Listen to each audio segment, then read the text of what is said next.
Imagine a superpower, spanning 11 time zones, a behemoth of military and political might, seemingly invincible. Then, in the blink of a historical eye, it vanishes. This is the story of the collapse of the Soviet Union, a tale of economic decay, political ambition, and the unstoppable desire for freedom. Let's rewind the clock to the 1980s. The Soviet Union is locked in the Cold War, a costly arms race with the United States. Its economy, a rigid, centrally planned system, is starting to crack under the strain. Store shelves are often empty, queues for basic goods are a daily reality for citizens, and the technological gap with the West is widening. The war in Afghanistan, a decade-long conflict, has become the USSR's own Vietnam, draining resources and morale.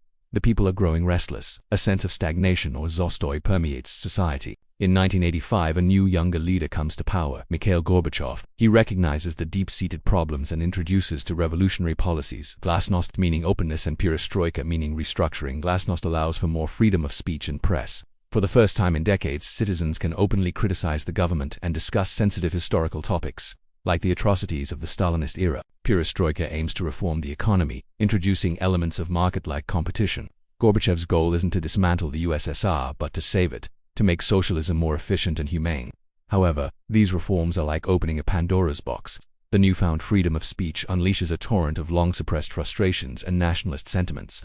As the Kremlin's iron grip loosens, the 15 republics that make up the Soviet Union begin to stir. In the Baltic states of Estonia, Latvia, and Lithuania, which were forcibly annexed during World War II, independence movements gain massive popular support. The singing revolution sees hundreds of thousands gathering to sing patriotic songs in a powerful, peaceful protest. In 1989, the ultimate symbol of the Cold War divide, the Berlin Wall, comes crashing down. This event sends shockwaves across Eastern Europe.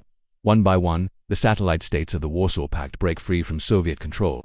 This domino effect emboldens the republics within the USSR itself. Nationalist movements in Georgia, Ukraine, and elsewhere demand sovereignty. The very fabric of the Union is tearing apart. Meanwhile, back in Moscow, a power struggle is brewing. On one side are the hardliners, conservative members of the Communist Party who see Gorbachev's reforms as a betrayal that threatens their power and the very existence of the state. On the other side is a rising political star, Boris Yeltsin. Initially a Gorbachev ally, Yeltsin becomes a radical reformer, advocating for a faster transition to a market economy and greater autonomy for Russia, the largest Soviet republic. He becomes a hugely popular figure, a man of the people who directly challenges the authority of Gorbachev and the communist establishment. The political landscape is becoming dangerously polarized. Gorbachev is caught in the middle, trying to balance the demands of the reformers with the threats from the hardliners. The breaking point arrives in August 1991, with Gorbachev on vacation in Crimea.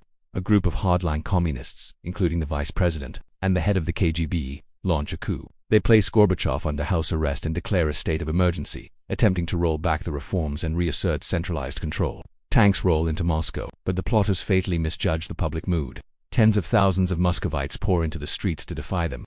The face of the resistance becomes Boris Yeltsin. In an iconic moment, he climbs atop a tank outside the Russian Parliament building, the White House, and rallies the people to resist the coup. The army hesitates, and after 3 tense days, the coup collapses.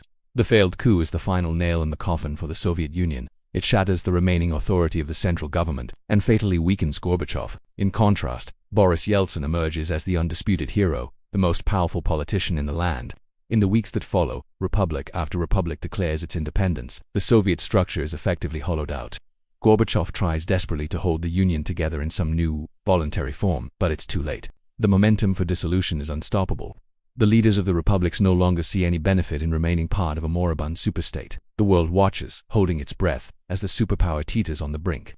On December 8, 1991, in a secluded hunting lodge in Belarus, the leaders of Russia, Ukraine, and Belarus, the 3 founding Slavic republics of the USSR, meet in secret. Boris Yeltsin of Russia, Leonid Kravchuk of Ukraine, and Stanislav Shushkevich of Belarus signed the Belovezh Accords. This historic document declares that the USSR, as a subject of international law and a geopolitical reality, is ceasing its existence. They form a new, looser alliance called the Commonwealth of Independent States. When Gorbachev learns of the agreement, he is furious, but powerless to stop it. The decision has been made, not by him, but by the leaders of the most powerful republics.